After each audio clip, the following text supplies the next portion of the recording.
Hello, beautiful bookish friends and family. Welcome back, or welcome to Coffee Over Apples. I don't usually wear my glasses in videos, but I thought I'd give it a try. I usually avoid wearing them because of the glare that clearly you can see this ring light like right there in the middle of my eyeballs. But I thought I would give it a try. This is an announcement video for another year-long read-along. This time it is a horror, sci-fi, fantasy, western themed read-along for the Dark Tower series by Stephen King.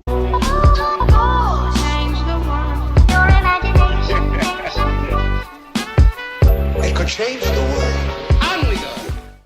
In case you don't know what the Dark Tower is, it is Stephen King's magnum opus. It is his only super long series that he's written, and I greatly adore this series. A few booktube friends of mine and I decided to make a year-long readathon for the Dark Tower universe.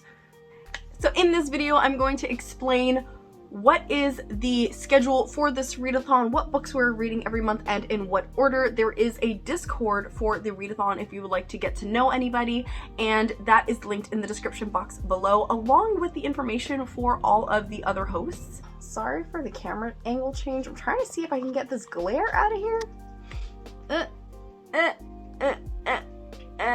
It's still there. Okay, we're just gonna work with it. Co-hosts for this readathon are myself, along with my friends Max from Max Reads, Casey from Books Before Death, and Maza from Maza Booktuber. We are going to be rotating through each other's channels over the course of the next year as we read the Dark Tower series, along with every book that is related to the Dark Tower universe. It is a 7-book series in which we are following our main character, Roland Deschain. I still don't know if I've ever said that name correctly. We are following Roland on a quest to search for the Dark Tower.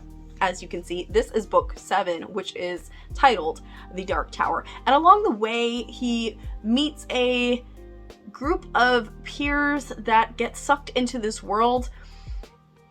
This is a series that crosses many genres, and if you haven't read the books but you did watch the movie, I will say you are in for a big surprise because the books and the movie are wildly different. I would suggest, if you haven't read these books but you did watch the movie, think about it as if someone made a movie on the Justice League, but the Justice League movie only had Superman and Green Lantern, I think. Yeah, and they left out the rest of the cast. So there's way more many characters in this world. There's way many more Easter eggs connected to many other books. It is a vast universe, and I think that you will enjoy it. If you've liked Stephen King but you haven't read this before, now is your chance to pick it up. So we are reading 1 to 2 books every month. As hosts, we have made a conscious decision to put certain books in certain months so that we have a kind of somewhat even distribution. And I'm going to tell you what the books are that we're going to read so you can start planning as to if you would like to read along with us. We are reading The Gunslinger, which is book 1 in January, and it is fairly thin. I don't have my copy right now because I lent it to someone, and in the typical lending fashion, I didn't get it back, and I don't remember who I lent it to. So if you're watching this and I lent you my Gunslinger, can I have it back? I don't remember who I lent it to, and it's fine. I'll just get myself another copy if I can get it in these editions. You guys have to hear me out on this explanation because I don't want you to give book 1 of the Dark Tower a try and then decide that it's not for you, because The Gunslinger is book 1 of the series. Drawing of the Three is book 2 of the series. Book 1 is majoritively Western fantasy. If you don't like Westerns, that is fine, because book 2 is mostly like 90% fantasy. And then book 3, The Wastelands, is sci-fi fantasy. And in there is a mix of horror, which I would argue that the deeper in the series we go, the more horror-ish-esque in depth it becomes. So horror is a theme throughout all of the books as a genre, but it flips genres depending on the book. Different books in the series are heavier on certain genres, such as Western, such as sci-fi, such as fantasy, such as dystopian, whatever, but it rotates for different reasons. That being said, keep this in mind, and you'll hear me say it again. If book 1, which is fairly short, I think it's like 200 pages max, is not for you, at least give book 2 a try before you say no. That is my little caveat there. But in January, we are reading books 1 and 2 of The Dark Tower. Then in February, we hosts recently realized that Gwendy's Button Box is a trilogy. The 3rd book is coming out in February of 2022, and the cover reveal of that book has The Dark Tower on it.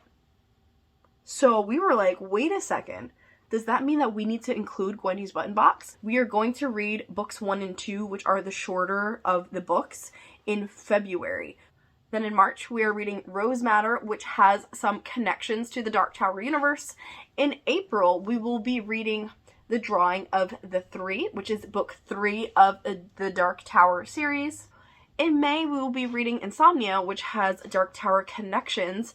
And then in June, we're picking up the first fairly thick book of the Dark Tower series, which is Wizard in Glass. So you might notice that some of the books are much thinner and some of them are much thicker. So that's kind of how we're deciding which months to put which books, and also which books have more connections and spoiler-ish things to the final book in the Dark Tower series are going to be a little later in the read-along, and the books that are in the beginning have some maybe strong connections, but maybe not so spoilery, maybe character crossovers, where things are coming from.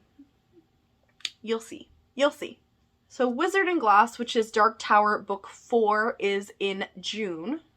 Then in July, we have a fairly short read with Wind Through the Keyhole. This is kind of like, from what I understand, it's like book 4.5 of the series, because it takes place in between books 4 and 5. So that's why we put it in the middle of the year in July. I do not currently have a copy of it.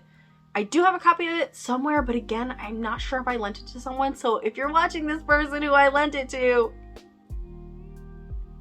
give it back. In August, we are reading Salem's Lot, for another book that has connections to the Dark Tower universe.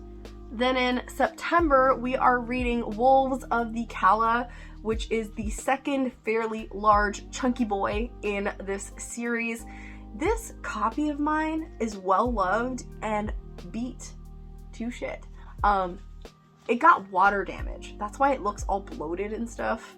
It was in a flood. My basement got flooded when I was moving that one time. Just don't worry about it. Point is, I still really love this edition and these copies, and I'm just going to, you know what, I'm gonna annotate them this time. I really wish I did annotate these the first time, because it would be so much fun to see how my thoughts have changed. I made it a point to finish book 7 in 2019 because Discordia. If you know, then you know. So originally the plan was to read Low Men in Yellow Coats in October. However, this is where we're thinking about adding the 3rd Gwendy's Button Box book, or Gwendy's Box series book, to see where those Dark Tower references are. We were originally going to include Desolation here, but we've kind of decided that the connections in Desolation to the Dark Tower are not as significant, so that'll kind of be like a bonus read if anyone wants to throw that in there. But being that, again, book 3 seems to have Dark Tower straight on the cover. It just makes more sense to make room and shift around things for Gwendy to be in there. Then in November, we have a somewhat short read, a fairly short read with book 6 in the Dark Tower series, which is Song of Susanna. And we wrap it all up in December with the creme de la creme, the Dark Tower itself. If you are interested in participating in this, I am so excited. Please let me know if you're going to participate. I will say that I know that Stephen King's writing is not for everyone, and I will say that he started writing this series, was it the 1970s? It might have been the 1970s. I can't remember if he started writing the Dark Tower in either the late 1970s or earlier 1980s. I don't remember.